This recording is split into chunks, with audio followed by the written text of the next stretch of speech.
வணக்கம் நண்பா. TNSTC driver conductor recruitment செய்திகள். பழைய பேருந்துகளின் இயக்கம் குறைக்கப்படும்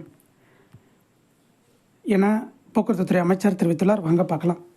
மேலும் புதிய பணி நியமனம் செய்தியும் இருக்கிறது. விழாவில் புதிய வழித்தட அரசு பேருந்துகளை கொடியசைத்து துவக்கி வைக்கும் அமைச்சர் எஸ் சிவசங்கர்.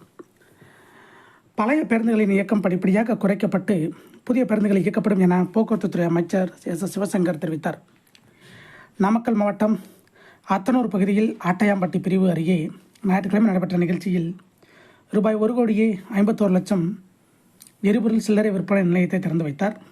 அதைத் தொடர்ந்து பணியின் போது உயிரிழந்த 25 போக்குவரத்துத்துறை பணியாளர்களின் வாரிசுகளுக்கு பணி நியமன ஆணைகளை வழங்கியும் புதிய வழித்தடத்தில் 10 பேருந்துகளை இயக்கி வைத்தும் அவர் பேசியதாவது: பழைய பேருந்துகளுக்கு பதிலாக சுமார் 7,500 புதிய பேருந்துகள் வாங்குவதற்காக நிதி ஒதுக்கீடு செய்யப்பட்டு அதற்கான பணிகள் நடைபெற்று வருகின்றன. தற்போது 1000 பழைய பேருந்துகள் மாற்றப்பட்டு புதிய பேருந்துகள் இயக்கப்படுகின்றன. தருமபுரி மாவட்டத்தில் 11 புதிய அரசு பேருந்துகளையும், திருவள்ளூர் மாவட்டத்தில் 10 புதிய அரசு பேருந்துகளையும் முதல்வர் தொடங்கி வைத்துள்ளார். பழைய பேருந்துகளுக்கு பதிலாக புதிய பேருந்துகளை இயக்க நடவடிக்கை எடுக்கப்பட்டு வருகிறது.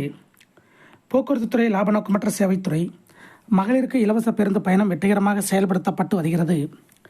இச்சேவையின் மூலம் பணிக்கு செல்லும் மகளிர், சிறு வியாபாரம் செய்பவர்கள் பயன்பெற்று வருகின்றனர் என்றார். நாமக்கல் மாவட்டத்தில் புதிய பேருந்துகள். நாமக்கல் சென்னை இடையே 2 பேருந்துகள், நாமக்கல் சேலம் மதுரை வழியாக ஒரு பேருந்து, நாமக்கல் கோயம்புத்தூர் வழியாக ஒரு பேருந்து, ராசிபுரம் சேலம் பெங்களூர் வழியாக 2 பேருந்துகள், திருச்செங்கோடு சேலம் சென்னை வழியாக ஒரு பேருந்து என 7 புதிய புறநகர் பேருந்துகளும், நாமக்கல் காரவள்ளி வழியாக ஒரு பேருந்து, நாமக்கல் மோகனூர் வழியாக ஒரு பேருந்து, திருச்செங்கோடு குமாரபாளையம் வழியாக ஒரு பேருந்து என 3 புதிய நகர்ப்புற பேருந்துகளும் இயக்கப்பட்டுள்ளன. நிகழ்ச்சிக்கு நாமக்கல் ஆட்சியர் ச. உமாய் தலைமை வகித்தார். தமிழக வனத்துறை அமைச்சர் மா. மதிவேந்தன், மாநிலங்களவை உறுப்பினரும் நாமக்கல் மாவட்ட மத்திய கூட்டுறவு வங்கி தலைவருமான KR Rajeshkumar, Namakkal MLA P. Ramalingam, நகரமைப்பு மண்டல திட்டக்குழு உறுப்பினர் SM மதுரா செந்தில் ஆகியோர் முன்னிலை வகித்தனர்.